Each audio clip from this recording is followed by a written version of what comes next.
भवतु सहनौ भुनक्तु सह वीर्यं करवावहै तेजस्विनावधीतमस्तु मा विद्विषावहै। गुरुर्ब्रह्मा गुरुर्विष्णु गुरुर्देवो महेश्वरः गुरुः साक्षात् परब्रह्म तस्मै श्री गुरवे नमः। अखण्डमण्डलाकारं व्याप्तं येन चराचरं तत्पदं दर्शितं येन तस्मै श्री गुरवे नमः। सतगुरु की महिमा अनंत अनंत किए उपकार, लोचन अनंत उघाड़ियां अनंत दिखावन हार। सर्वे भवन्तु सुखिनः सर्वे सन्तु निरामया सर्वे भद्राणि पश्यन्तु मा कश्चित् दुःखभाग् भवेत्। ओम शांति शांति शांति। बोलो सद्गुरुदेव भगवान की, संत भगवान की, भक्त और भगवान की।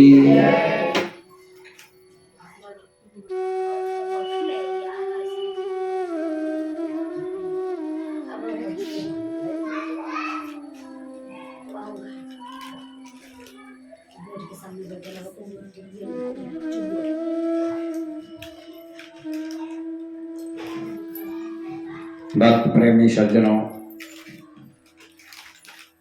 धर्मानुरागी बंधुओं, भक्ति स्वरूपा माता बहनों एवं बच्चों,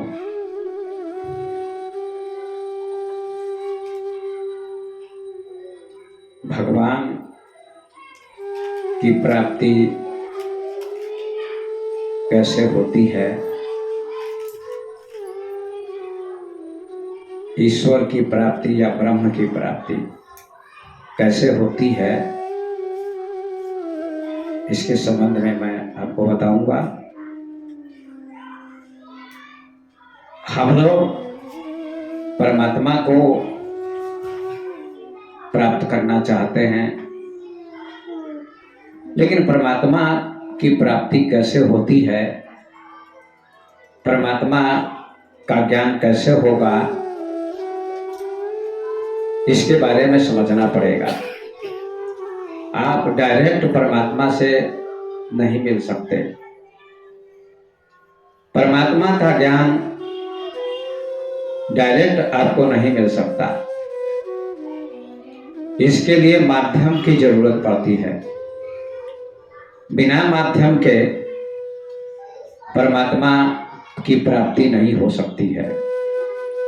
आप सभी जानते हैं कि किसी बड़ी नदी को पार करनी पड़ती है तो उसके लिए दो माध्यम होते हैं। एक तो नाव होती है और दूसरा पुल होता है। यदि गंगा, यमुना, सरस्वती जैसी बड़ी नदियां होती हैं तो उन नदियों को पार करने के लिए आपको नाव का सहारा लेना पड़ेगा या पुल का सहारा लेना पड़ेगा। नाव में बैठो, नाविक नाव को चलाता है और तट पर पहुंचा देता है। या पुल के माध्यम से जाओ, उस किनारे परमात्मा खड़ा है, इस किनारे पर जीव खड़ा है और बीच में भवसागर बहता है। तो भवसागर से पार होने के लिए या तो पुल का सहारा ले लो या नाव का सहारा ले लो। नाविक आपको तट पर खेकर चलाकर पहुंचा देगा और आप परमात्मा को जान लेंगे, परमात्मा का ज्ञान हो जाएगा, परमात्मा का साक्षात्कार हो जाएगा और जन्म मरण के चक्र से आपका छुटकारा हो जाएगा। तो परमात्मा तक जाने के लिए, परमात्मा को समझने के लिए दो व्यक्ति की जरूरत है संसार में। दो व्यक्ति की जरूरत है। वे कौन है दो व्यक्ति? देखो, परमात्मा निराकार है, कभी कभी परमात्मा साकार भी हो जाता है। बहुत सारे मतभेद हैं, लेकिन इन मतभेदों में आपको नहीं पड़ना है। तो परमात्मा को पाने के लिए दो व्यक्ति की जरूरत है। वे दो व्यक्ति कौन हैं? संत और गुरु, इनके बिना आप परमात्मा को नहीं जान सकते। संसार में बहुत सारे संप्रदाय हैं, धर्म है, मत है, पंथ हैं, लेकिन सभी मत पंथों में संत और गुरु की आवश्यकता होती है। बिना संत के, बिना गुरु के कोई भी उपाय नहीं है। अब तो पहले समझ लीजिए कि सबने कोई ना कोई गुरु धारण किया है, और संत भी दुनिया में है, गुरु भी दुनिया में है। तो पहले इस भेद को समझ लेना जरूरी होगा कि संत और गुरु में क्या अंतर होता है, तब परमात्मा के बारे में आप समझेंगे। पहले तो यही लोग नहीं समझते हैं कि संत और गुरु में क्या अंतर है। कुछ लोग गुरु को मानते हैं, संत को नहीं मानते, ऐसे भी लोग हैं दुनिया में। लेकिन आपको पहले समझना होगा कि गुरु का स्थान पहले है या संत का स्थान पहले है। ये दो शब्द हैं शास्त्र में। आप रामायण पढ़ो, गीता पढ़ो, भागवत पढ़ो, वेद पढ़ो, उपनिषद पढ़ो, सब में दो ही शब्द मिलेंगे, संत और गुरु। और इनके बिना ना आपको ग्रंथ का ज्ञान होगा, न भगवान का, न ईश्वर का, न परमात्मा का, न गीता का, न महाभारत का, किसी का ज्ञान नहीं होगा। इसलिए संत माध्यम होते हैं, गुरु माध्यम होते हैं। लेकिन पहले इन दोनों शब्दों को समझ लीजिए कि संत किसे कहते हैं और गुरु किसे कहते हैं। कुछ लोग तो संत को बिल्कुल नहीं समझते हैं, मंदिर में जाते हैं, पूजा करते हैं, भगवान को मानते हैं, मूर्ति के सामने सर झुकाते हैं, पूजा करते हैं, अर्चना करते हैं, लेकिन संत को प्रणाम तक नहीं करते। उनको ये भी पता नहीं कि संत क्या होते हैं और भगवान क्या होते हैं। तो पहले संत की, पहले गुरु, पहले इसको समझना पड़ेगा आपको।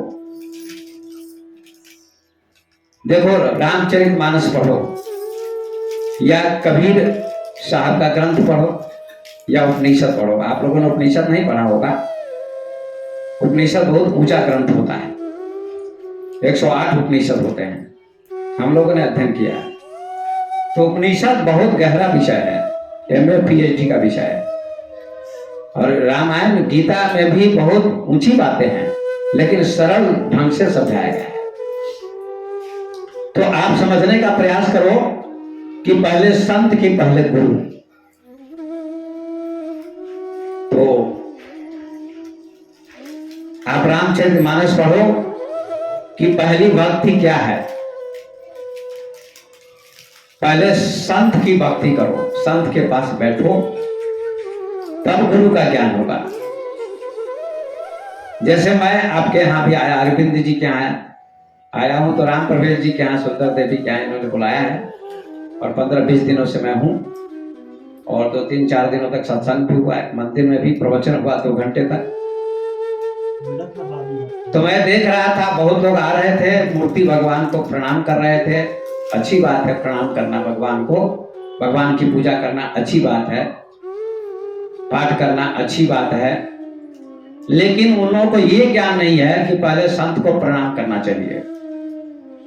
भगवान से पहले संत को प्रणाम करना चाहिए, भगवान को नहीं। यही लोग नहीं समझते हैं, क्योंकि समझाने वाले भी गलत होते हैं। गुरु भी ज्ञानी होना चाहिए, तब आपको ज्ञान होगा। अगर गुरु ज्ञानी नहीं है तो आप भटक जाएंगे। सामान्य लोग, पंडित पुरोहित आपको सच्चा ज्ञान नहीं देंगे, लेकिन संत महात्मा जो ज्ञानी होते हैं वे सच्चा ज्ञान देते हैं। तो भगवान से पहले संत को प्रणाम करना चाहिए। आपके मन में प्रश्न होगा कि पहले भगवान को प्रणाम करना चाहिए, संत को क्यों करना चाहिए? भगवान ने सृष्टि बनाई, भगवान ने चांद बनाया, सूर्य बनाया, पृथ्वी बनाई, हवा बनाई, हमको बनाया, आपको बनाया। सारी सृष्टि की रचना किसने किया? भगवान ने की है। तो सृष्टि की रचना भगवान ने किया है, ये तो बिल्कुल सत्य है। लेकिन भगवान ज्ञान कराता नहीं है, भगवान किसी को ज्ञान नहीं कराता है, भगवान प्रवचन नहीं देता है, भगवान सत्संग नहीं सुनाता है। सत्संग सुनाने वाले संत होते हैं। इसलिए भगवान से पहले किसको प्रणाम करो? संत को प्रणाम करो। क्योंकि तुलसीदास जी महाराज ने रामचरितमानस में संत की पहले वंदना की है। प्रथम भक्ति समतन कर शंका, ऐसा लिखा है। दूसरी रतिमों कथा प्रसंगा। आप लोग कथा सुनते हैं, प्रवचन सुनते हैं, भागवत की कथा, रामायण की कथा, संतों के द्वारा प्रवचन सुनते हैं, तो सबसे बड़ी भक्ति क्या है? सबसे पहली भक्ति क्या है? भगवान की पूजा करना भक्ति पहली नहीं। गीता पढ़ लेना पहली भक्ति है नहीं। पाठ करना पहली भक्ति है। मंदिर में जाना पहली भक्ति है नहीं।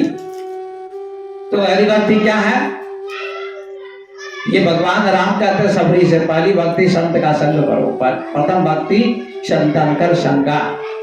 पहली भक्ति है संतों का संग करना। चाहे किसी संप्रदाय के संत हो, उनके पास बैठो। किसी संप्रदाय के संत हो, किसी मत पंथ के संत हो, उनके पास बैठो। ये पहली भक्ति है। प्रथम भक्ति संतन कर संगा। संग करो उनका, उनके पास बैठो, उनकी संगति करो। ये पहली भक्ति है। तो संत से मिलेगा क्या? आपको शांति मिलेगी, ज्ञान मिलेगा। फूल के पास बैठोगे तो क्या मिलेगा? सुगंध मिलेगी। गंगा के तट पर बैठोगे तो क्या मिलेगा? शीतलता मिलेगी। विद्यालय में विद्यार्थी बैठता तो क्या मिलता है? शिक्षा मिलती है। और पंखे के पास बैठता है गर्मी के दिनों में तो हवा मिलती है। ऐसे संत के पास बैठने से शांति मिलती है, ज्ञान मिलता है। इसलिए भगवान कहते हैं पहले संत की भक्ति करो। पहली भक्ति संत का संग करना, भगवान का संग करना नहीं। बिना संत के द्वारा परमात्मा की प्राप्ति कभी नहीं हो सकती है, न किसी को हुई है और न किसी को होगी। इसलिए प्रथम भक्ति क्या है? संतों का संग करो। ये प्रथम भक्ति है। बहुत सुंदर बात। देखो, पूजा पाठ लोग क्यों करते हैं? मंत्र क्यों जपते हैं? मंदिर में क्यों जाते हैं? कोई मस्जिद में जाता है, कोई गुरुद्वारे में जाता है, कोई गिरजाघर में जाता है। हिंदू लोग मंदिर में जाते हैं, मुसलमान लोग मस्जिद में जाते हैं, सिख लोग गुरुद्वारे में जाते हैं, ईसाई लोग गिरजाघर में जाते हैं। सबके अपने अपने बने हुए हैं संस्थान और वहां जाते हैं। लेकिन सभी लोग मंदिर में जाते, सभी का लक्ष्य मंदिर में जाना है कि हमको परमात्मा की प्राप्ति हो, भगवान की प्राप्ति हो, ईश्वर की प्राप्ति हो। मगर ईश्वर की प्राप्ति होगी कैसे? तो प्रथम भक्ति संतन कर संग का कहते हैं। पहले संत का संग करो। ज्ञानी हो, विद्वान हो, ब्रह्म ज्ञानी हो, जिन्होंने ब्रह्म को जाना, ब्रह्म का साक्षात्कार किया, परमात्मा को जाना, ऐसे महापुरुष के पास बैठो। ये पहली भक्ति आपकी हो जाएगी। अगर भगवान भी मिल जाए आपको तो भगवान को प्रणाम मत करना। भगवान भी मिल जाए आपको संयोग से तो भगवान को प्रणाम मत करना, नहीं तो भगवान आपका प्रणाम स्वीकार नहीं करेंगे। क्यों? संत कबीर ने कहा, गुरु गोविंद दो खड़े, काके लागे पांव लागू पाए, बलिहारी गुरु आपने जिन गोविंद दियो बताए। भगवान और गुरु दोनों खड़े हो जाएं आपके दरवाजे पर, तो आप पहले किसको प्रणाम करोगे? भगवान को या गुरु को? तो कबीर कहते हैं, बलिहारी गुरु आपने जिन गोविंद दियो बताए, दोनों खड़े हैं। अब दुविधा भक्त को यह हो गई कि भगवान ने दुनिया बनाई तो मैं भगवान को पहले प्रणाम करूं, और गुरु ने ज्ञान दिया तो गुरु को प्रणाम करूं, किसको प्रणाम करूं? ये दुविधा हो गई। और दुविधा मन में आ जाती है तो संकट आ जाता है। और दुविधा को मिटाने वाला कौन है दुनिया में? केवल संत गुरु ही दुविधा को मिटाते हैं। दुनिया में दूसरा दुविधा मिटाने वाला नहीं है, इसलिए दुविधा संत मिटाते हैं। गुरु चरण कमल बलिहारी रे, मेरे मन की दुविधा तारी रे। भवसागर में नीर अपारा, डूब रहा नहीं मिले किनारा। गुरु पल में लिया उबारी रे, गुरु चरण कमल बलिहारी रे। ऐसा लिखा है ब्रह्मानंद स्वामी ने। गुरु चरण कमल बलिहारी रे, गुरु के चरणों की बलिहारी है। भवसागर में नीर अपारा, इस संसार में बहुत नीर है, पानी है। देखो भवसागर है, एक सागर है संसार में, समुद्र, उसमें बहुत पानी होता है, अथाह पानी। भवसागर में नीर अपारा, डूब रहा नहीं मिले किनारा। कोई भवसागर में डूबने लगे, समुद्र में, सागर में, तो बचने का कोई उपाय नहीं है। अगर नाव मिल जाए, जहाज मिल जाए, कोई बचाने वाला मिल जाए तो बच सकता है, किनारा मिल जाए तो बच जाएगा। भवसागर में नीर अपारा, डूब रहा नहीं मिले किनारा। गुरु पल में लिया उबारी रे, गुरु चरण कमल बनी हारी रे। गुरु पल में उबार लेते हैं, बचा लेते हैं, देर भी नहीं लगती है, एक क्षण में गुरु बचा लेते हैं। जैसे अंधकार को मिटाने के लिए प्रकाश होता है, प्रकाश जलाओ, बल्ब जलाओ, अंधेरा मिट जाएगा एक क्षण में। ऐसे गुरु की शरण में जो जाता है, ज्ञानी की शरण में जो जाता है, ऐसे व्यक्ति का अज्ञान, जन्मों जन्मों का अज्ञान एक क्षण में मिट जाता है और गुरु परमात्मा की प्राप्ति का बोध करा देते हैं। इसलिए पहले संत को समझो, पहले संत का स्थान तब गुरु का स्थान। क्यों ऐसा है? जैसे मैं अभी संत के रूप में आया आपके यहां, तो सबका तो मैं गुरु नहीं हूं, सबका गुरु मैं नहीं हूं। राम प्रवेश जी का गुरु हूं, सुंदर देवी का, दो का गुरु हूं, और के लिए संत हूं, और के लिए संत हूं। भाई संत ही गुरु बनते हैं, पहले संत तब गुरु। कहीं प्रवचन में जाओ, कोई जो आपके गुरु बने हैं वो पहले संत थे, आपने उनको गुरु नहीं ना बनाया था, बाद में गुरु बनाया। उनका प्रवचन सुना आपने, उनकी कथा सुनी, आपको अच्छी लगी कथा, प्रवचन अच्छा लगा, ज्ञान अच्छा लगा, तो आपने निश्चय किया, संकल्प किया कि इन्हीं को गुरु बनाना है, ये बड़े ज्ञानी संत हैं, इनसे हमको ज्ञान मिल जाएगा। इसलिए पहले संत, अब तब गुरु। संत ही गुरु बन जाते हैं, संत ही गुरु बन जाते हैं। इसलिए गोस्वामी जी ने भी कहा पहले संत की भक्ति करो, संत की सेवा करो। प्रथम भक्ति संतन कर संता कहा।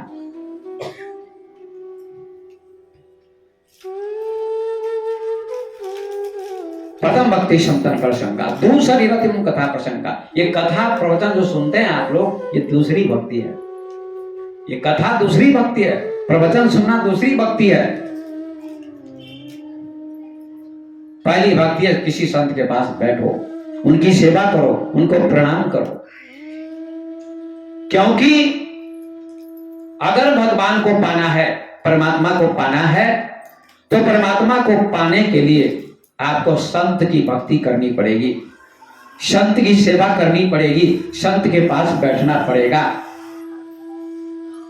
बल्कि भगवान से भी ऊंचा स्थान संत का है, भगवान से भी ऊंचा स्थान संत और गुरु दोनों का है। यहां कबीर ने कहा कि भगवान से भी ऊंचा स्थान गुरु का है, इसलिए गुरु को पहले प्रणाम करो, क्योंकि गुरु ने ही भगवान को बताया कि ये भगवान है, ये परमात्मा है। क्या परमात्मा ने कभी कहा आकर कि मैं परमात्मा हूं, मेरी भक्ति करो? कभी नहीं कहा। क्या परमात्मा कहता है कि मेरा भजन करो? नहीं कहता है। परमात्मा को बताने के लिए इस दुनिया में संत का अवतरण होता है, संत आते हैं दुनिया में और वे ही आपको बताते हैं कि परमात्मा की भक्ति करनी चाहिए, सत्संग करना चाहिए, भजन करना चाहिए, भक्ति करनी चाहिए, बुरा कर्म नहीं करना चाहिए, अच्छा कर्म करना चाहिए, माँ की सेवा करनी चाहिए, पिता की सेवा करनी चाहिए, अच्छा कर्म करना चाहिए। ये सब कौन बताता है? संत और गुरु दोनों बताते हैं। बोलो संत भगवान की। तो पहले संत को समझने का प्रयास करो। गोस्वामी जी ने बहुत महिमा गाई है संत की, बहुत महिमा गाई है। किसी संप्रदाय के संत हैं उनको प्रणाम करो, कहीं भी देखो प्रणाम करो। हो सके तो घर पर बुलाकर, विद्वान संत हैं तो प्रवचन कराओ, भोजन कराओ। अगर विद्वान नहीं भी हैं तब भी उनको प्रणाम कर लो, भोजन करा दो, कुछ लाभ तो होगा ही, आशीर्वाद तो मिलेगा ही, क्योंकि वो भगवान के दूत हैं। जैसे राम के दूत कौन है? हनुमान जी। बिना हनुमान जी की कृपा के राम का दर्शन नहीं होगा। हनुमान चालीसा आप लोगों ने सुना होगा। हनुमान चालीसा में तुलसीदास जी ने लिखा है, जय जय जय हनुमान गोसाई कृपा करऊं गुरुदेव की नाई। अंतिम पंक्ति में लिखा है कि आप हे हनुमान जी गुरु जी की तरह कृपा करो हम पर। कैसे कृपा करो?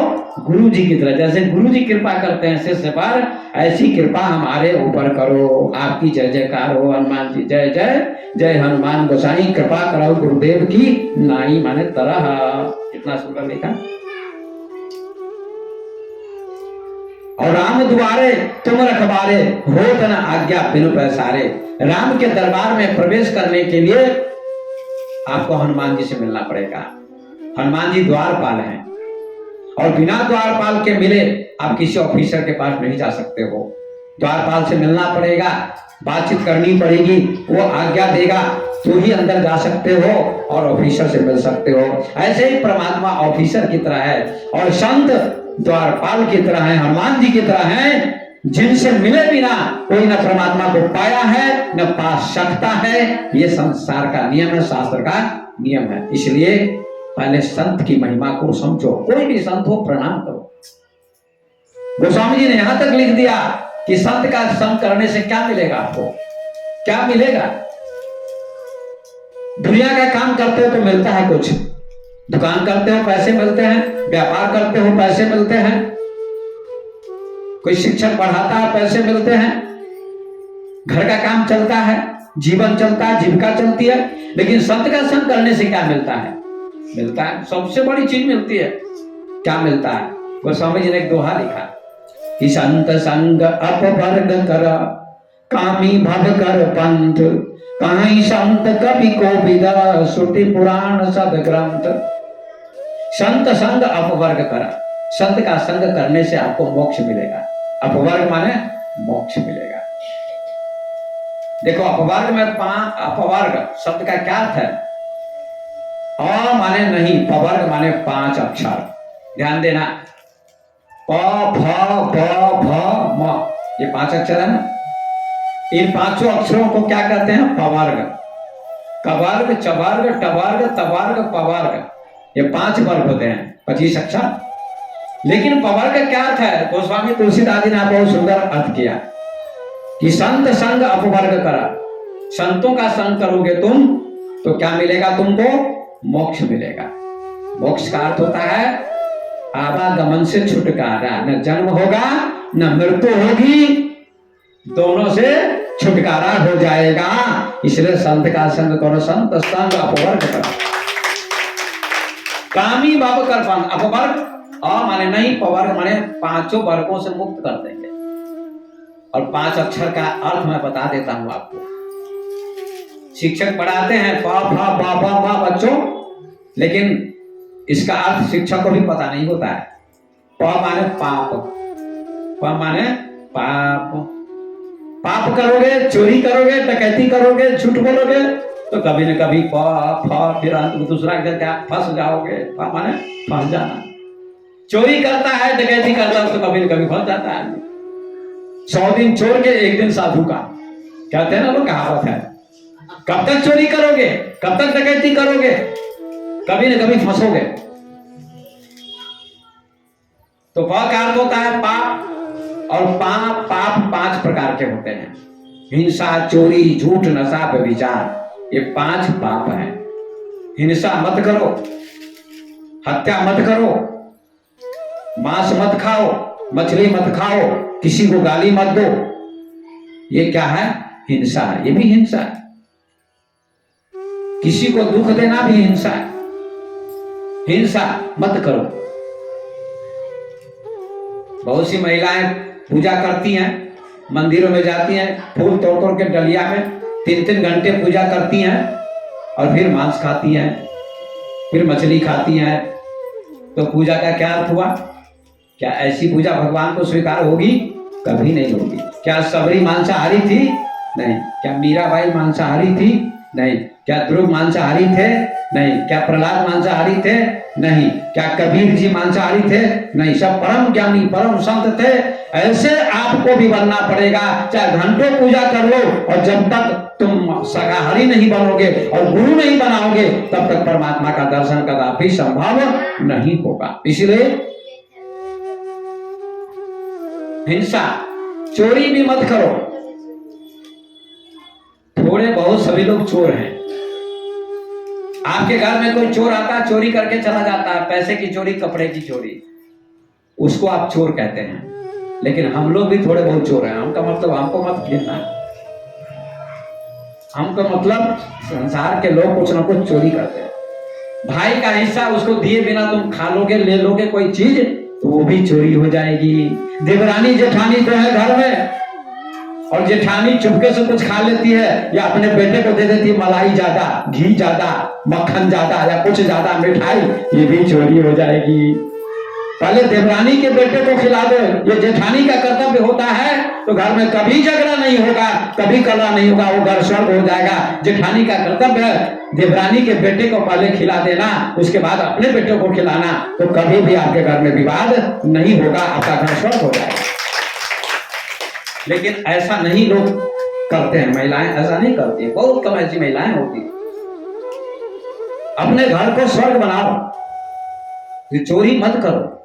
ये मत सोचो कि वही चोर चोर होता है जो कपड़े की चोरी करता है, हीरे की चोरी करता है, मोती की चोरी करता है, पैसे की चोरी करता है। थोड़े बहुत चोर सभी लोग हैं। इसलिए कुछ लोग ईमानदार हैं, तो जो भक्ति करते हैं, गुरु के भक्त हैं, संत के भक्त हैं, भगवान के भक्त हैं, ऐसे बहुत कम लोग हैं। हिंसा, चोरी, झूठ, और झूठ भी मत बोलो। लेकिन झूठ कितना लोग बोलते हैं? बहुत बोलते हैं। आपने सुना होगा, सज्जन रे झूठ मत बोलो, खुदा के पास जाना है। न हाथी है न घोड़ा है, वहां पैदल ही जाना। पैदल क्या, पैदल भी नहीं जा सकोगे, क्योंकि शरीर तो होगा नहीं, तो जाओगे कैसे?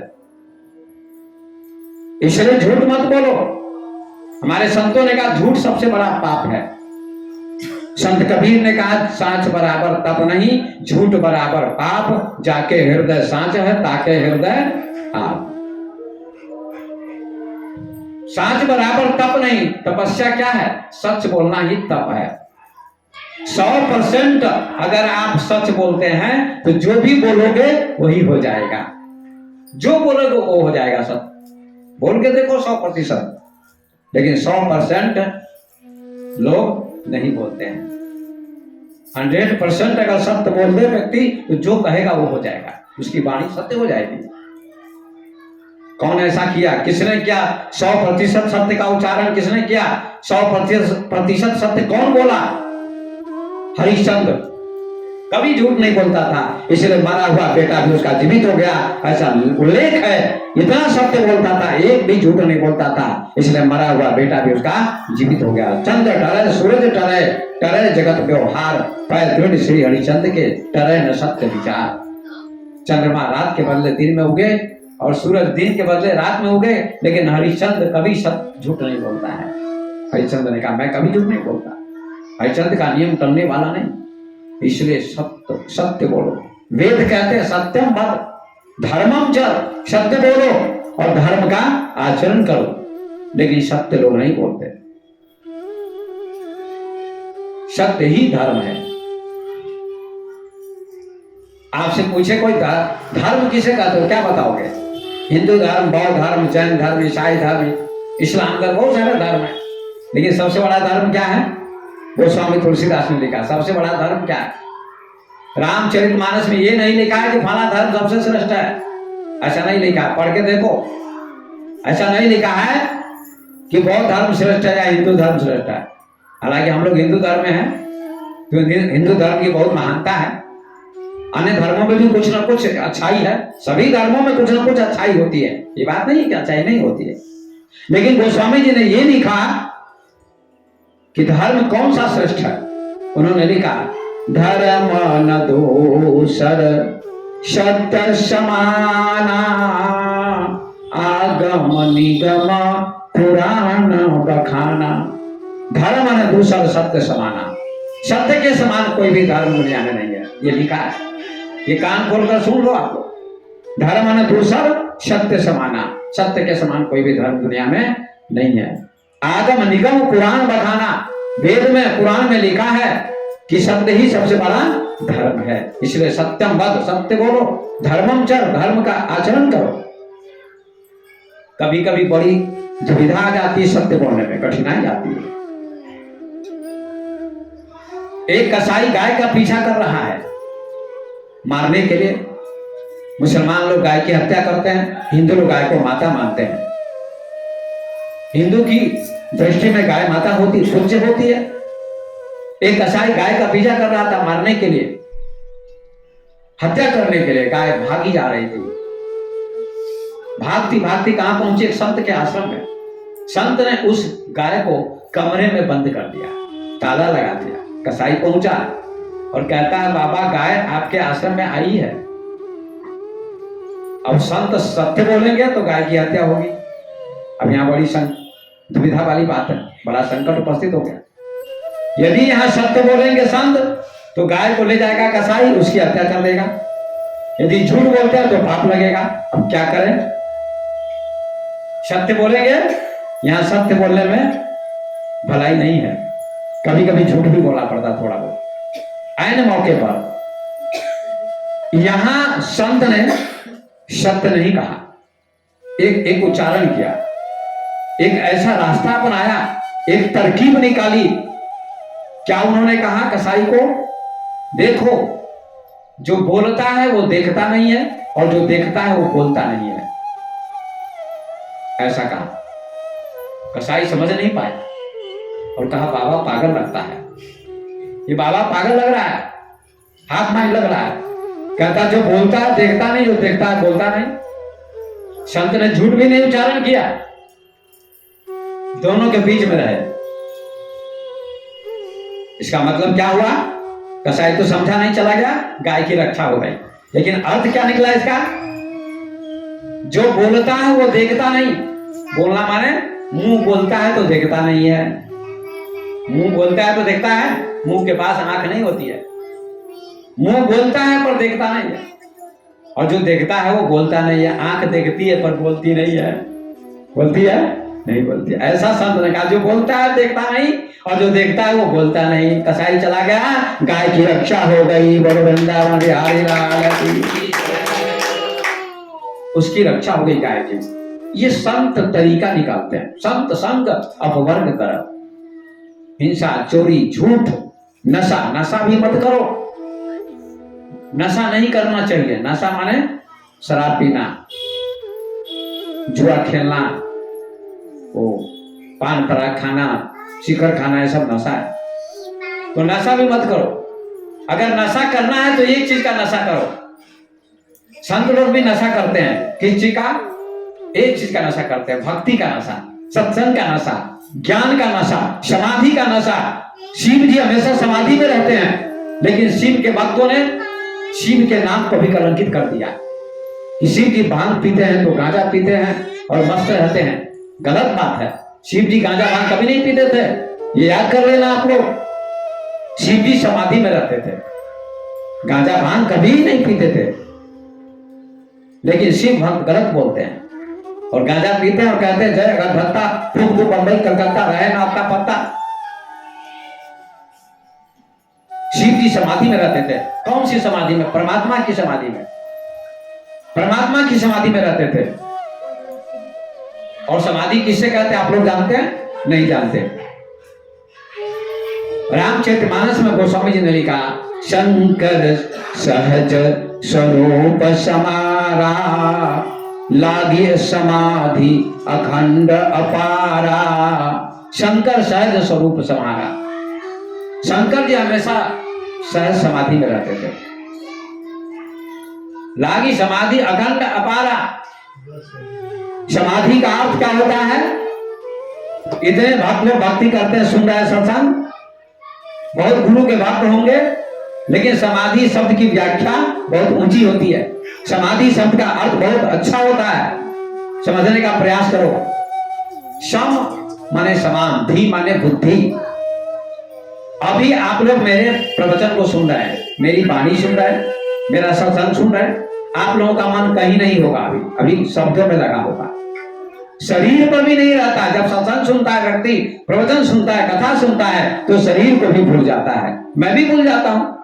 3 घंटे तक पता ही नहीं चलता है शरीर का, शरीर में कोई विकार उत्पन्न नहीं होता है।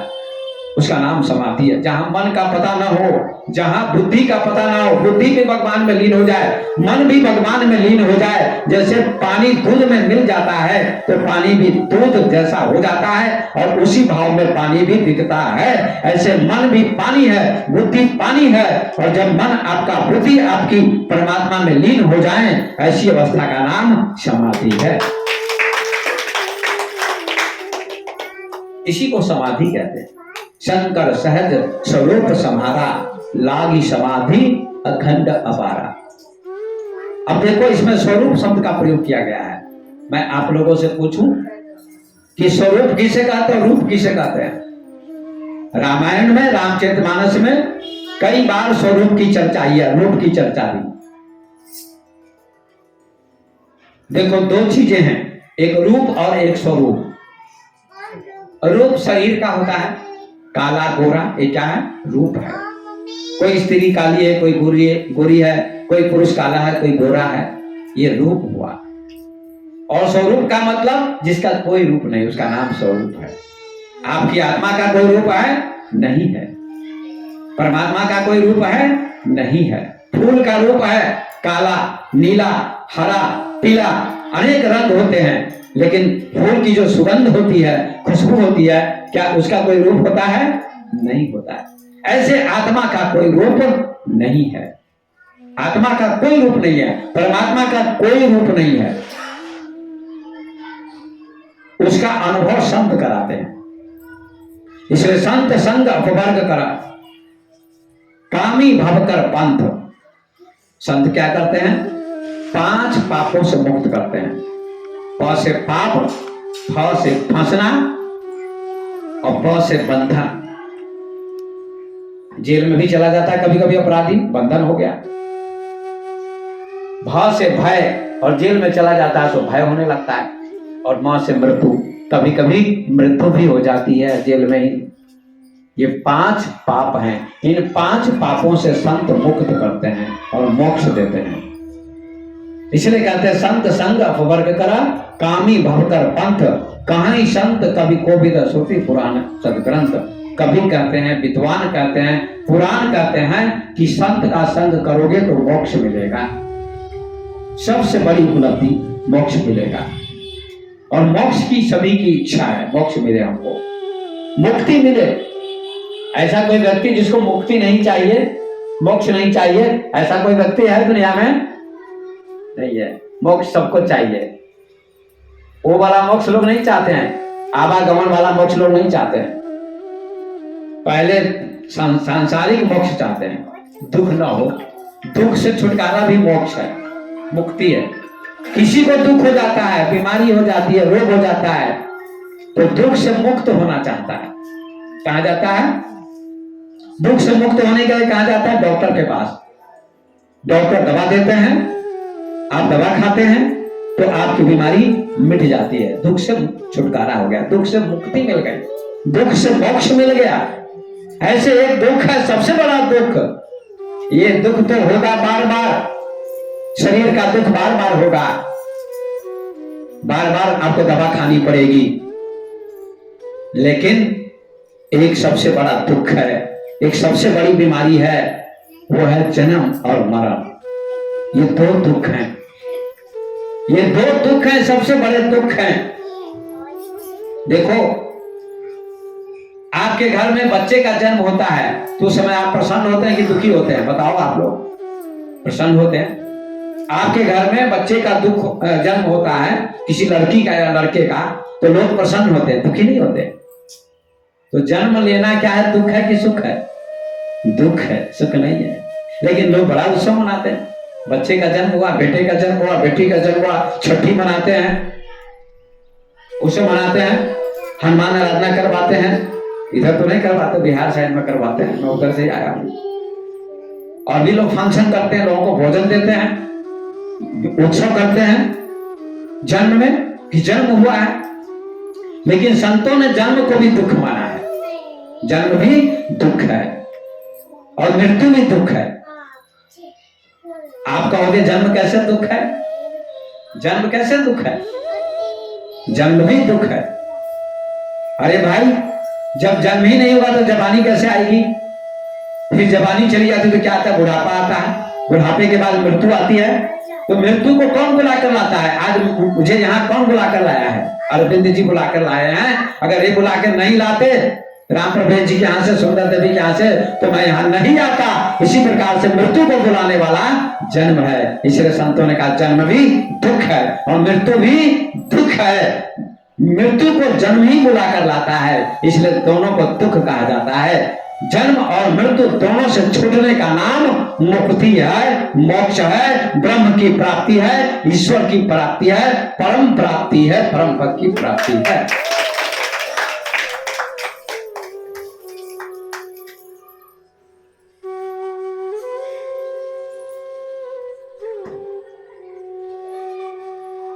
इसलिए संतों की महिमा है।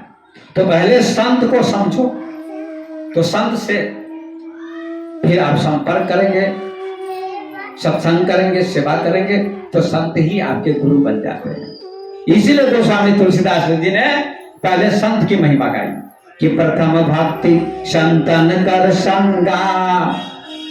अब देखो, सबरी ने जप किया होगा या तप किया होगा या पूजा की होगी या भक्ति की होगी। आप लोग भी करते हैं। क्यों करते हैं? भगवान को पाने के लिए, ब्रह्म का, परमात्मा का दर्शन करने के लिए। परमात्मा मिल जाएगा, परमात्मा का दर्शन हो जाएगा, ईश्वर का दर्शन हो जाएगा, वो मिल जाएगा तो हमारा जप भी पूरा हो जाएगा सफल, तप भी सफल हो जाएगा, पूजा भी सफल हो जाएगी। इसलिए ना हम लोग जब तप करते हैं। बोलो, किसी लिए करते हैं? इसीलिए करते हैं हम लोग। जब तप फल, जब तप भक्ति का फल क्या है? भगवान की प्राप्ति, ब्रह्म ईश्वर की प्राप्ति। लेकिन सबरी ने भी जब तप किया होगा तो राम जी मिले वहां गुरु की कृपा से। लेकिन सबरी को भी राम मिले गुरु की कृपा से। बिना गुरु की कृपा से राम नहीं मिलते, भगवान नहीं मिलते, उसको भी मिले राम। लेकिन राम मिल गए, भगवान मिल गए सबरी को। फिर भी राम जी कहते हैं, अब सबरी कहती मैं तो कुछ जानती नहीं, न पढ़ी हूं, न लिखी हूं, न विद्वान हूं, न ऊंची जाति की हूं। तो सबरी भगवान मिल गए तो सबरी भगवान कहता भक्ति करो। अब तो भगवान को नहीं कहना चाहिए। भक्ति क्यों करते हैं आप लोग? भगवान को पाने के लिए। भाई शादी होती है, विवाह होता है, तो लड़के लड़की जब मिल जाते हैं तो जो बाजे होते हैं बंद हो जाते हैं, बारात फीकी हो जाती है। कबीर साहब ने कहा लिखा लिखी की है नहीं, देखा देखी बात, और दुल्हा दुल्हन मिल गए फीकी पड़ी बारात।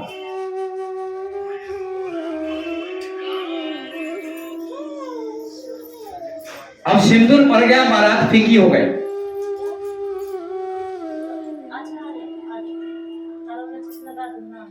ये बारात क्या है? जप करना, तप करना, पूजा करना, पाठ करना, मंदिर जाना, ये सब बारात है। और जो भगवान मिल गया, परमात्मा मिल गया, उसका अनुभव हो गया, उसका दर्शन हो गया, उसका साक्षात्कार हो गया, तो फिर अब जप तप करने की क्या जरूरत है? कोई जरूरत नहीं है। अब बारात लौट के चली जाती है। जब लड़के लड़की का मिलन हो जाता है तो बारात लौट के चली गई, बारात फीकी पड़ गई, फीकी पड़ी बारात। बहुत सुंदर बात कबीर साहब कहते हैं, लिखा लिखी की है नहीं, ये ग्रंथ में बात लिखी हुई नहीं है कि परमात्मा कैसे मिलेगा, उसका दर्शन कैसे होगा। और मैं ये भी कहना चाहता हूं, परमात्मा कभी मिलेगा नहीं आपको। परमात्मा मिलने की चीज नहीं है। परमात्मा मिला हुआ है, आपके अंदर बैठा हुआ है, विराजमान है। उसको जानने के लिए, उसका अनुभव करने के लिए गुरु की आवश्यकता पड़ती है, संत की आवश्यकता पड़ती है, सत्संग की आवश्यकता पड़ती है। दूसरा कोई कारण नहीं है। परमात्मा मिला हुआ है। कैसे मिला हुआ है? देखो, माचिस होती, माचिस, माचिस तो समझते हैं आप लोग, सभी लोग। माचिस में अग्नि होती है, लेकिन अग्नि तो छुपी होती है। अग्नि कैसे प्रकट होगी? तीली से घीसो, तीली घीसो माचिस पर तो अग्नि प्रकट हो जाएगी। ये माचिस क्या है? शरीर। माचिस हमारा आपका शरीर है, इसमें परमात्मा रूपी अग्नि है, परमात्मा है। उसका प्रकाश, उसकी ज्योति, उसका है ना दर्शन, साक्षात्कार, जो भी कहो, अनेक नाम है। ये क्या है? लाइट है, परमात्मा है। लाइट ज्ञान को भी कहते हैं। लाइट, ज्ञान का भी नाम लाइट है। ये लाइट जल रही है, इसका भी नाम लाइट है। एक अंदर की भी लाइट होती है, वो लाइट, ज्ञान का नाम लाइट होता है, प्रकाश होता है। आप रास्ते में जा रहे हैं तो आपके अंदर का लाइट है, गुरु का दिया हुआ ज्ञान, वही लाइट है। वो ज्ञान आपका सहयोग करता है रास्ते में कि हमको कैसे जीवन बिताना चाहिए, कैसे जाना चाहिए, क्या करना चाहिए। ये लाइट आपका सहयोग करती है, ज्ञान आपका सहयोग करता है। ये लाइट ज्ञान का लाइट है, ज्ञान का प्रकाश है। इसी को प्रकाश कहा जाता है शास्त्र में।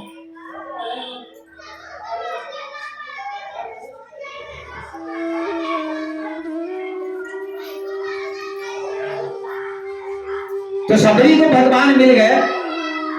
जरा विचार करो, सबरी ने भक्ति की होगी, भजन किया होगा, सत्संग किया होगा, कथा सुनी होगी, गुरु की सेवा की होगी, संत की सेवा की होगी, मंत्र का जाप किया होगा, तब उसको भगवान मिल गए।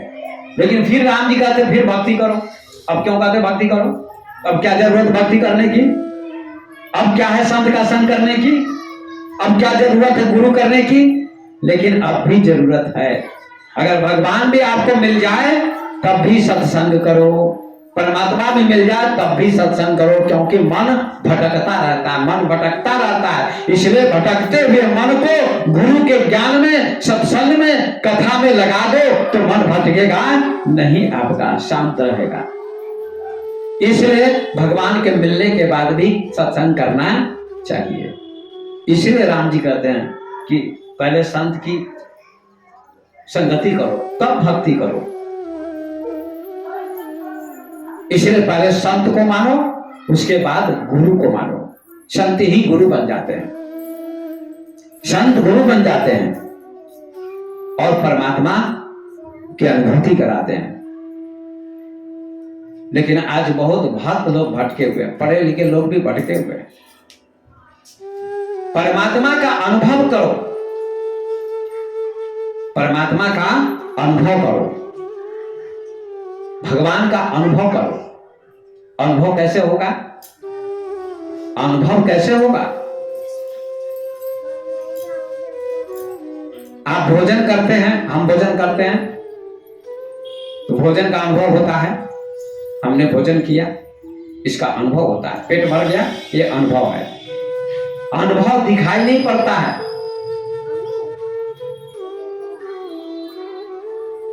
अनुभव दिखाई नहीं पड़ता, अनुभव फीलिंग है।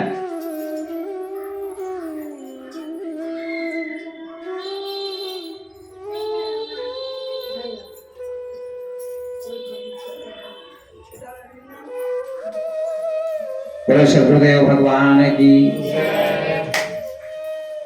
आप रसगुल्ला खाते हैं, रसगुल्ला का अनुभव होता है। रसगुल्ला कैसा लगा? मीठा लगा। ये क्या है? अनुभव है।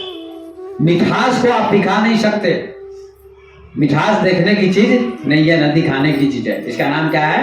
अनुभव। फील करो। परमात्मा का भी अनुभव किया जाता है, ऋषियों ने अनुभव किया। कैसे अनुभव किया? जैसे मैं अभी बता रहा हूं, बड़ी बड़ी संस्थाओं के लोग हैं, नाम दान देते हैं, नाम दान देते हैं। और दिल्ली में भी लाखों लोग हैं जो नाम दान लेकर भक्ति करते हैं। लेकिन नाम दान से भी ऊंची बात मैं करता हूं, नाम से भी आगे की चीज है। नाम से आगे की चीज है परमात्मा का अनुभव। नाम तो बहुत साधारण चीज है, पहली कक्षा है, दूसरी कक्षा है, तीसरी कक्षा, ज्यादा से ज्यादा 10वीं कक्षा तक की चीज है, आगे की चीज नहीं है। उसके आगे अनुभव है, उसके आगे अनुभव करो। कैसे अनुभव होगा आपको? इसकी विधि आपको समझनी पड़ेगी, इसका तरीका समझना पड़ेगा आपको। एक व्यक्ति गया संत के पास और कहा, बाबा हमको परमात्मा का दर्शन करा दो। परमात्मा कैसे दिखाई पड़ेगा? तो संत ने कहा परमात्मा को मैं नहीं दिखा सकता, अनुभव करा सकता हूं, दिखा नहीं सकता हूं। तो कहा नहीं, हमको देखना है। संत ने कहा नहीं, दिखाऊंगा नहीं, अनुभव कराऊंगा। उसने नहीं माना, कहा हमको बता दो, अनुभव दर्शन करा दो। तो संत ने कहा दर्शन तो मैं नहीं करा सकता, अनुभव कराऊंगा। दर्शन में अनुभव में अंतर होता है। दर्शन मेरा आप कर रहे हैं, संत का दर्शन, गुरु का दर्शन, ये दर्शन हो गया, बहुत अच्छी चीज है दर्शन करना। संत का दर्शन, गुरु का दर्शन, महापुरुष का दर्शन बहुत अच्छी चीज है, पवित्र चीज है। मन शांत हो जाता है, पवित्र हो जाता है, अच्छा लगता है। लेकिन परमात्मा को तो आपने देखा नहीं है, कैसा परमात्मा होता है। आप लोगों ने सुना होगा कि परमात्मा निराकार होता है, उसका कोई आकार नहीं होता है। उसको कैसे देखोगे निराकार को? तो ध्यान, आंख बंद करोगे तो यहां प्रकाश भी दिखाई पड़ेगा। आंख बंद करोगे, दोनों आंखों के बीच में आज्ञा चक्र पर ध्यान को टिकाओगे, केंद्रित करोगे तो प्रकाश दिखाई पड़ेगा। लेकिन प्रकाश को भी देखने वाला कोई है। जो प्रकाश देख रहा है वो कौन है? ये ज्ञान बहुत ऊंचा ज्ञान है, फिलॉसफी। प्रकाश आपको दिखाई पड़ा, प्रकाश दिखाई पड़ेगा, बहुत अच्छा लगेगा, मन शांत हो जाएगा, एकाग्र हो जाएगा, प्रकाश दिखाई पड़ेगा आपको। लेकिन प्रकाश को भी कौन देख रहा है? कोई देखने वाला है। उसका नाम क्या है? देखने वाले का नाम क्या है? जो प्रकाश को देखता है। जैसे इस लाइट को आप देखते हैं, सूर्य को देखते हैं, बल्ब को देखते हैं, तो देखने वाला कोई है ना? तो देखने वाले का नाम क्या है? इतने दिनों तक आपने सत्संग सुना होगा, लेकिन ये बात शायद कम सुनी होगी। देखने वाले का नाम क्या है? और जो दिखाई पड़ता है उसका नाम क्या है? कभी सोचा है आपने? कभी सुना है आपने? कभी पढ़ा है आपने? नहीं बता सकते हो। लाइट दिखाई पड़ती है, रोशनी दिखाई पड़ती है, कोई देखने वाला है। देखने वाले का नाम क्या है? देखने वाले का नाम, देखने वाले का नाम दृष्टा है। जो दिखाई पड़ता है उसका नाम दृश्य है। इसलिए कबीर साहब ने, बुद्ध भगवान ने कहा परमात्मा का अनुभव करो, परमात्मा का अनुभव करो। लाइट दिखाई पड़ेगी, रोशनी भी दिखाई पड़ेगी, प्रकाश भी दिखाई पड़ेगा, उससे भी आगे परमात्मा है। प्रकाश मार्ग की चीज है, वो भी सही है, लेकिन मार्ग की चीज है। उससे भी आगे अनुभव होगा। तो अनुभव क्या होगा? होगा ध्यान करने से, मेडिटेशन पड़ेगा आपको, तब आपको अनुभव होगा। जैसे करते तो अनुभव हो गया, रसगुल्ला खाया अनुभव हो गया, नमक खाया तो नमकीन का अनुभव हो गया। परमात्मा का अनुभव आपको होगा। एक बहुत सुंदर कहानी है कि एक महात्मा जी के पास एक आदमी पहुंचा, तो वही कहता है कि महात्मा जी, स्वामी जी हमको भगवान का दर्शन करा दो। तो नहीं कराऊंगा, अनुभव कराऊंगा। उसने जिद की, हट गया कि नहीं हमको भगवान का दर्शन करना ही है। तो संत ने कहा ये व्यक्ति नहीं मानेगा। तो संत ने क्या किया? एक छोटा सा पत्थर लिया और उस व्यक्ति के सिर पर मार दिया, सर पर पत्थर से। उसको चोट लग गई, उसका सर फूट गया, रक्त बहने लगा, खून बहने लगा।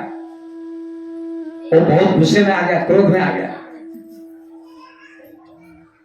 और गांव में गया मुखिया जी के पास और कहा मुखिया जी, महात्मा जी ने मेरा सर फोड़ दिया, पत्थर मार दिया। मैंने प्रश्न पूछा महात्मा जी से कि भगवान का दर्शन करा दो, ईश्वर का दर्शन करा दो, तो उन्होंने ईश्वर का दर्शन नहीं करवाया और मेरा सर फोड़ दिया पत्थर मारकर। आप चढ़कर फैसला कर दो। मुखिया जी 10-20 आदमी को लेकर आए संत के पास कुटिया में। मुखिया जी ने कहा महात्मा जी, आपने इस आदमी का सर क्यों फोड़ दिया? आपसे प्रश्न पूछा इस आदमी ने कि भगवान का दर्शन करा दो, तो आपको कहना चाहिए कि मुझे नहीं आता है, मैं उसकी विधि नहीं जानता, उसका तरीका नहीं जानता, वहां तक मेरी पहुंच नहीं है, मैं भगवान का दर्शन नहीं करवा सकता हूं। आपको उत्तर दे देना चाहिए कह देना चाहिए, लेकिन आपने सर क्यों फोड़ दिया पत्थर मारकर? महात्मा जी ने कहा मैंने पत्थर तो मारा है। तो क्यों मारा आपने? कहा मैंने सही मारा है, गलत नहीं मारा।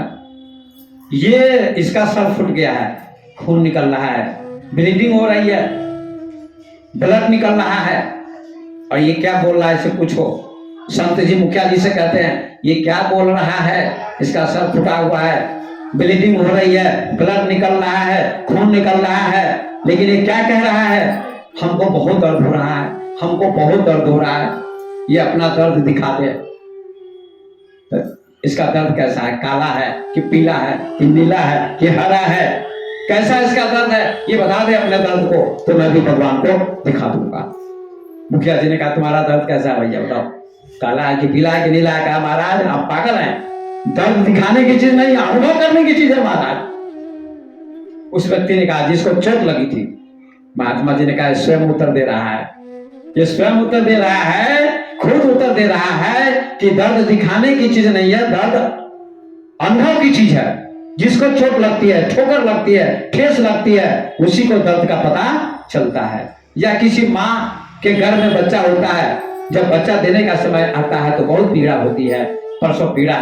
उस प्रसव पीड़ा को माँ ही समझती है, दूसरा व्यक्ति नहीं समझेगा। इसी प्रकार से परमात्मा का अनुभव होता है। जैसे दर्द का अनुभव इसको हो रहा है, दर्द दिखाने की चीज नहीं है, अनुभव की चीज है, ऐसे ही परमात्मा को अनुभव किया जाता है। इसका मैं तरीका जानता हूं और ये नहीं जानता है, ये खुद का दर्द दिखाने की चीज नहीं है। मुखिया जी संतुष्ट हो गए, आप सही कहते हैं। वो व्यक्ति भी चरणों में गिर पड़ा, कहते हैं आप सही कह रहे हैं बाबा, आप सही कह रहे हैं। वो व्यक्ति उनका शिष्य बन गया, भक्त बन गया, उनका अनुयायी बन गया। क्या परमात्मा का अनुभव हमको करा दो महाराज।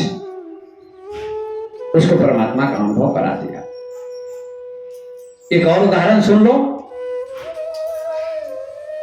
एक बड़ी बहन की शादी हो गई, शादी करके लौटी घर पर, नैहर में, मायके में। छोटी बहन ने पूछा, एक पुस्तक है ज्ञान वैराग्य प्रकाश, है ना, ज्ञान वैराग्य प्रकाश। जैसे आशुतोष जी महाराज के पुस्तक है दिव्य ज्ञान प्रकाश, इसी प्रकार से ज्ञान वैराग्य प्रकाश एक पुस्तक है। उसमें क्या लिखा? एक उदाहरण लिखा है, कहानी लिखी है कि एक बड़ी बहन आई शादी करके लौटकर अपने मायके में। छोटी बहन ने पूछा कि दीदी बहन, पति का सुख कैसा होता है हमको बता दो। उस ग्रंथ में लिखा है, कहानी लिखी है, पति का सुख कैसा होता है, पति के मिलन का सुख कैसा होता है। तो बड़ी बहन कहती है छोटी बहन से कि बहन ये बताने की चीज नहीं है, ये बताने की चीज नहीं है। जब तेरी भी शादी होगी, तेरा भी विवाह होगा, पति से मिलन होगा, तो इसका अनुभव तुमको स्वयं हो जाएगा, खुद हो जाएगा। ऐसे ही जब किसी गुरु से मिलोगे, संत से मिलोगे, जिन्होंने परमात्मा का अनुभव किया, साक्षात्कार किया, उनके सानिध्य में जाओगे, उनके समीप में जाओगे, उनकी सेवा करोगे, तो तुमको भी परमात्मा का साक्षात्कार हो जाएगा। ऐसे गुरु की शरण में जाओ। इसलिए किसी ने, महापुरुष ने लिखा कि मिलता है सच्चा सुख केवल गुरुदेव तुम्हारे चरणों में, मिलता है सच्चा, आप लोग भी गाओ, मिलता है सच्चा सुख केवल गुरुदेव तुम्हारे चरणों में। श्वासों में तुम्हारा नाम रहे, दिन रात सुबह और शाम रहे। श्वासों में तुम्हारा नाम रहे, दिन रात सुबह और शाम रहे। हर वक्त यही बस ध्यान रहे, रह ध्यान तुम्हारे चरणों में। मिलता है सच्चा सुख केवल गुरुदेव तुम्हारे चरणों। चाहे बैरी सब संसार बने, चाहे मौत गले का हार बने, चाहे मौत गले का हार बने, चाहे विष ही निज आहार बने, रहे ध्यान तुम्हारे चरणों में मिलता है सच्चा सुख केवल गुरुदेव तुम्हारे चरणों में। चाहे संकट ने मुझे घेरा हो, चाहे चारों तरफ अंधेरा हो, चाहे संकट ने मुझे चाहे चारों तरफ अंधेरा हो, पर मन नहीं जगमग मेरा हो, रहे ध्यान तुम्हारे चरणों में मिलता है सच्चा देव तुम्हारे चरणों में। चाहे अग्नि में मुझे जलना हो, चाहे कांटों पर भी चलना हो, चाहे अग्नि में भी जलना हो, चाहे कांटों पर भी चलना हो, चाहे छोड़ के देश निकलना हो, रहे ध्यान तुम्हारे चरणों में। चाहे छोड़ के देश निकलना हो, रहे ध्यान तुम्हारे चरणों में मिलता है सच्चा सुख केवल गुरुदेव तुम्हारे चरणों में। बोलो सद्गुरुदेव भगवान। क्या कहता है इस भजन में? कहा गया है कि सच्चा सुख गुरु के चरणों में मिलता है और कहीं नहीं। संसार में सच्चा सुख नहीं है, न वस्तु में, न धन में, न मकान में, न भोजन में, न कपड़े में, न सोना में, न चांदी में। सच्चा सुख नहीं है। सच्चा सुख केवल गुरु के चरणों में। सच्चा सुख का अर्थ होता है जो सुख कभी बदले नहीं, उसका नाम है सच्चा सुख। जो सुख मीरा ने प्राप्त किया, सबरी ने, कबीर ने, नानक ने, बुद्ध ने, महावीर ने, अष्टावक्र ने, बहुत सारे महापुरुषों ने उस सुख को प्राप्त किया जो अंदर का सुख है। चाहे वैरी सब संसार बने, चाहे मौत गले का हार बने, चाहे विष ही निज आहार बने, विष भी पीना पड़े तो भी गुरु का ध्यान नहीं छूटना चाहिए। अब विष पीने के लिए कौन तैयार है? विष पीने के लिए कौन तैयार है? इस भजन में कहा गया है चाहे विष ही निज आहार बने, विष भी अगर भोजन करना पड़े, खाना पड़े तो तैयार रहो। अब कितने लोग तैयार होंगे?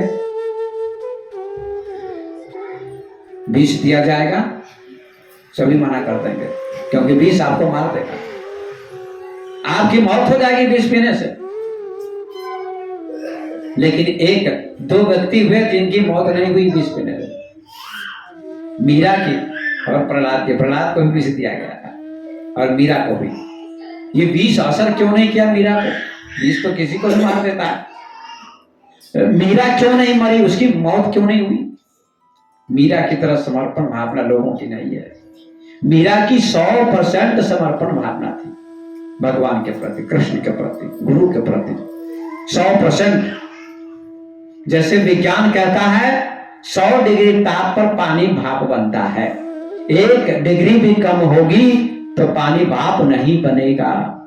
ऐसे ही 100% जिसका समर्पण गुरु के प्रति हो जाएगा, परमात्मा के प्रति हो जाएगा, तो विष भी उसके लिए अमृत हो जाएगा।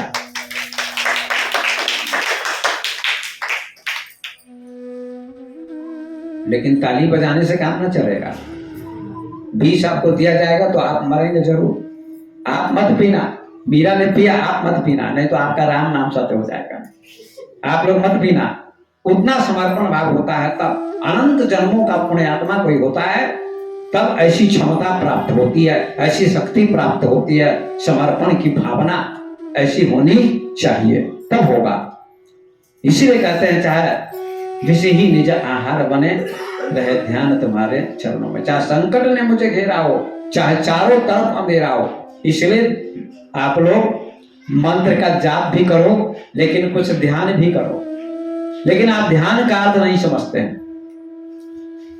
आज भगवान की प्राप्ति कैसे होगी, ब्रह्म की प्राप्ति कैसे होगी, यही मेरा विषय है। संत और गुरु के द्वारा, संत और गुरु के द्वारा ब्रह्म की प्राप्ति होती है, ब्रह्म की अनुभूति होती है, या ब्रह्म का दर्शन कहो, साक्षात्कार कहो, कुछ भी, कोई दिक्कत नहीं है। लेकिन आपको ध्यान करना, ध्यान को बहुत कम लोग समझते हैं। श्लोक है, ध्यान मूलम मूर्ति, पूजा मूलम गुरुपदम, मंत्र मूलम गुरु वाक्यम, मोक्ष मूलम कृपा। ध्यान मूलम गुरु, ध्यान का गुरु की मूर्ति बसाओ, बंद करो, गुरु मूर्ति को बसाओ, ये ध्यान का मूल है। लेकिन इसका अर्थ ध्यान नहीं है, इसका अर्थ है एकाग्रता। पढ़े लिखे लोग समझते हैं दो शब्द है अंग्रेजी के, कंसंट्रेशन एंड मेडिटेशन। कंसंट्रेशन का अर्थ होता है एकाग्रता, मेडिटेशन का अर्थ होता है ध्यान। मैं फिलोसफर भी हूं, मैंने ग्रंथ भी लिखे हैं, 10 पुस्तकें लिखी हैं, यूट्यूब पर मेरा सेशन भी रिकॉर्ड हो रहा है।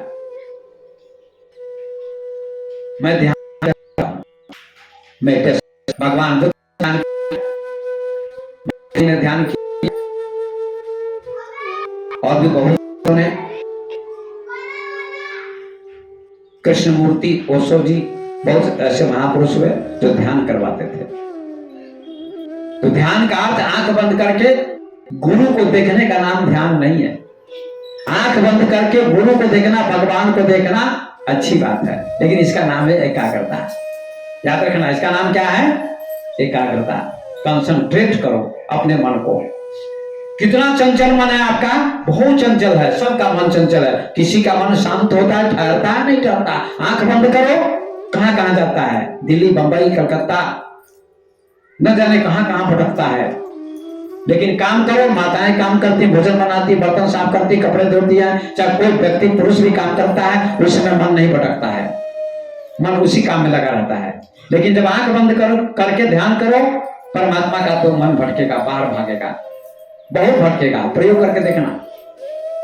लेकिन खाली मन, लोग कहते हैं खाली मन शैतान का घर होता है, खाली मन शैतान का घर होता है, कुछ ना कुछ करते रहना चाहिए। नहीं नहीं, गलत कहावत है ये, कहावत गलत है, बिल्कुल सुन लेना। ये यूट्यूब पर जा रहा है, रिकॉर्ड हो रहा है, जाएगा, बड़े बड़े लोग सुनते हैं, पूरे देश विदेश में सुनते हैं। खाली मन शैतान का घर नहीं होता है, खाली मन ही भगवान का घर होता है। इस कमरे में अरविंद जी का एक इसमें कमरा है, किराए पर अभी रहते हैं, बहुत प्रेम से लाए हैं, श्रद्धा से लाए हैं। इस कमरे में आप लोग बैठे हैं, हम भी बैठे हैं, प्रवचन दे रहे हैं, आप लोग सुन रहे हैं। अगर नीचे खाली जगह ना होती, चाहे यही खाली जगह ना हो, ये खाली जगह का नाम आकाश है। खाली जगह का नाम आकाश है। आकाश का अर्थ है जो जगह देता है, जिसमें आप बैठते हैं, उसका नाम आकाश है। अगर ये खाली जगह नहीं होती, खाली स्थान नहीं होता, स्पेस नहीं होता, तो आप लोग बैठते कहां? कहां बैठते? मैं कहां बैठता? इस खाली जगह का नाम ही आकाश है, यहीं नहीं बैठे हुए हैं। अगर पूरा कमरा भरा हो फर्नीचर से, सामान से, खचाखच भरा हो, तो आप कहां बैठोगे? क्या उपाय है बैठने का? नहीं उपाय है बैठने का। लेकिन कमरा खाली हो तो आप बैठते हैं। ऐसे ही आपका मन बिल्कुल खाली हो, क्रोध से, लोभ से, मोह से, छल से, कपट से बिल्कुल मन खाली हो जाए, तो परमात्मा उसमें आकर बैठ जाता है और आपको साक्षात्कार हो जाता है। इसलिए खाली मन ही भगवान का घर है। मन को खाली करो, किससे? विकारों से, विचारों से खाली कर दो, तो मन में परमात्मा का निवास होगा। मन में तो संसार बसा हुआ है, बेटा बसा हुआ है, बेटी बसी हुई है, मकान बसा हुआ है, कपड़ा बसा हुआ है, और सगे संबंधी बसे हुए। भगवान कहां बसा हुआ है? मन में। मन में भगवान को बसाओ तो मन खाली होगा, तो भगवान का निवास होगा, इसमें भगवान का वास होगा। इसलिए ध्यान भी करो, आंख बंद करके। मंत्र का जाप भी करो, कोई दिक्कत नहीं है। पहले मंत्र का जाप करो एकाग्रता के लिए, उसके बाद ध्यान भी करो थोड़ा, तो बहुत आनंद आएगा, अनुभव होगा, साक्षात्कार होगा और जीवन आपका सफल होगा। तो संत और गुरु के द्वारा परमात्मा की प्राप्ति होती है, परमात्मा का साक्षात्कार होता है, प्रकाश भी होगा, आपको बहुत रंग दिखाई पड़ेंगे। ये सब भी जरूरी है, मन एकाग्र हो जाता है आपका। लेकिन एकाग्रता से भी आगे बढ़ना है, आगे बढ़ना है, आगे बढ़ना है, आगे बढ़ना है, आगे की यात्रा अंत में तब उसका नाम परमात्मा है। जहां मन शून्य हो जाता है उसका नाम भगवान है, उसका नाम परमात्मा है, उसका नाम ईश्वर है, जो सबके अंदर विराजमान है। बसा हुआ है, बैठा हुआ है, उसी का नाम परमात्मा है। तो संत और गुरु के द्वारा परमात्मा की प्राप्ति होती है। और ये याद रखना, राम जी सबरी से भी कहते हैं कि सातम सम मोहि मैं जग देखा, मोते अधिक संत कर लेखा। मुझसे भी अधिक संत को देखो, संत को मानो, भगवान कहते हैं सबरी से। और कबीर साहब यही बात कहते हैं। कबीर साहब जब बूढ़े हो गए, मृत्यु निकट आ गई, भजन भक्ति कर लिया, दुनिया को संदेश दे दिया, लाखों भक्त बन गए, और जब जाने का समय हुआ तो उनके पास भगवान विष्णु ने दूत भेजा, कहा कबीर जी को अब ले आओ बैकुंठ में, कबीर जी को बैकुंठ में ले आओ। अब उनका काम समाप्त हो गया, अब बैकुंठ में आने का समय हो गया। उनके पास भगवान का दूत आया बैकुंठ से और कहा कबीर जी, कबीर साहब, आपने बहुत उपदेश किया, हिंदू को मुसलमान को बहुत अच्छे अच्छे ज्ञान दिए, अब आप बैकुंठ चलो। तो कबीर जी ने उत्तर दिया, कबीर साहब ने, कि बैकुंठ कितने लोग रहते हैं, बैकुंठ में क्या होता है? बैकुंठ में कथा होती है, बैकुंठ में प्रवचन होता है, सत्संग होता है।